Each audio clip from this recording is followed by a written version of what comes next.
Baik, Assalamualaikum warahmatullahi wabarakatuh. Perkenalkan, nama saya Andi Abdul Saki, dan NIM 202405010322.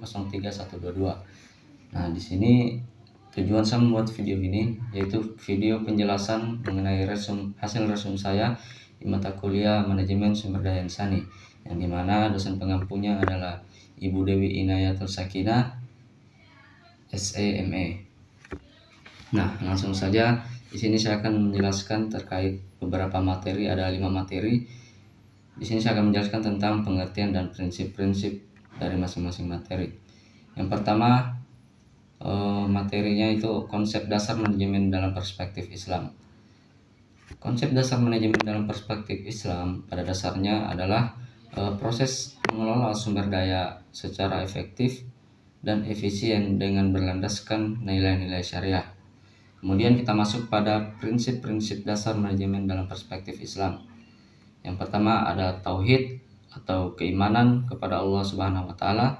Yang kedua ada amanah atau tanggung jawab. Yang ketiga adalah keadilan, yaitu adil. Yang keempat ada musyawarah atau bisa dikenal dengan syura. Kemudian yang kelima ada efisiensi dan eksistensi. Yang bisa dikenal itu itqan. Kemudian yang keenam ada akhlak atau etika kerja Islam. Nah, kemudian kita masuk pada kesimpulan dari materi ini. Ya, jadi manajemen dalam perspektif Islam bukan sekedar teknik mengelola organisasi, tetapi juga bagian dari ibadah yang memiliki dimensi spiritual, etika, dan sosial. Nah, kemudian kita lanjut pada materi kedua, yaitu implementasi maqasid syariah dalam praktek bisnis Islam. Nah, secara konsep, maqasid syariah adalah tujuan utama diterapkannya hukum Islam, yaitu untuk menjaga dan mewujudkan kemaslahatan manusia.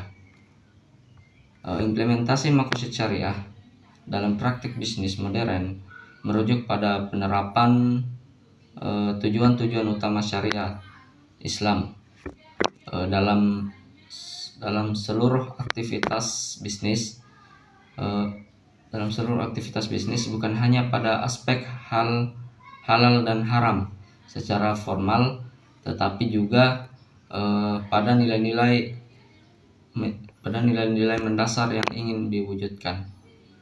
Nah, kemudian kita masuk pada prinsip yang digunakan oleh materi ini. Yang pertama ada kemaslahatan, kemudian ada keadilan, kemudian ada sidik dan amanah, dan yang keempat ada tanggung jawab sosial. Nah, kesimpulan dari materi tersebut yaitu bisnis dijalankan bukan sekadar untuk keuntungan finansial saja, tetapi untuk menerapkan kemaslahatan luas sesuai dengan nilai-nilai Islam. Kita melanjut pada materi ketiga, yaitu etika bisnis Islam sebagai landasan keuangan dan kompetitif. Nah, langsung saja, etika bisnis Islam adalah seperangkat nilai, prinsip dan norma yang bersumber dari ajaran Islam, yaitu Al-Quran dan hadis, yang mengatur bagaimana aktivitas bisnis dilakukan secara benar, adil, dan bertanggung jawab, baik terhadap Allah, manusia maupun lingkungan. Adapun prinsip yang digunakan etika bisnis Islam, yaitu yang pertama ada tauhid atau kesatuan dan keimanan, yang kedua ada sidik atau kejujuran, yang ketiga ada amanah atau dapat dipercaya, yang keempat ada fatonah atau cerdas dan profesional, yang kelima ada tablik, itu transparansi atau komunikatif, yang keenam ada adil atau keadilan, yang ketujuh adalah larangan riba, Dan yang kedelapan adalah menghindari gharar atau ketidakpastian. Yang kesembilan tanggung jawab sosial. Dan yang ke-10 adalah ihsan atau berbuat terbaik. Nah, kesimpulan dari materi ini adalah etika bisnis Islam menjadi landasan keunggulan kompetitif karena mampu menciptakan kepercayaan, reputasi, loyalitas, dan keberlanjutan yang tidak mudah ditiru oleh pesaing. Baik, kita lanjut pada materi selanjutnya, yaitu kepemimpinan Islam dalam organisasi. Kepemimpinan Islam dalam organisasi bisnis adalah proses memimpin atau mengarahkan dan mengelola kegiatan usaha berdasarkan nilai-nilai ajaran Islam yang bersumber dari Al-Quran dan hadis. Tujuannya bukan hanya untuk mencapai keuntungan materi saja, tetapi juga keberkahan, keadilan, dan tanggung jawab moral kepada Allah serta sesama manusia. Kemudian kita masuk pada prinsip yang digunakan oleh materi ini. Yang pertama ada tauhid atau keimanan kepada Allah Subhanahu wa taala. Yang kedua ada amanah atau tanggung jawab, dan yang ketiga ada keadilan atau adil, dan keempat ada kejujuran atau biasa diketahui dengan syidik.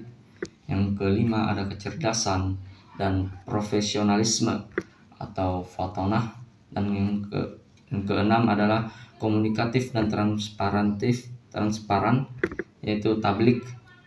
Dan yang ketujuh ada musyawarah atau syura. Yang kedelapan ada ihsan atau perbuatan baik. Yang kesembilan ada maslahah atau kemaslahatan bersama. Dan yang ke-10 adalah menjauhi hal-hal yang haram.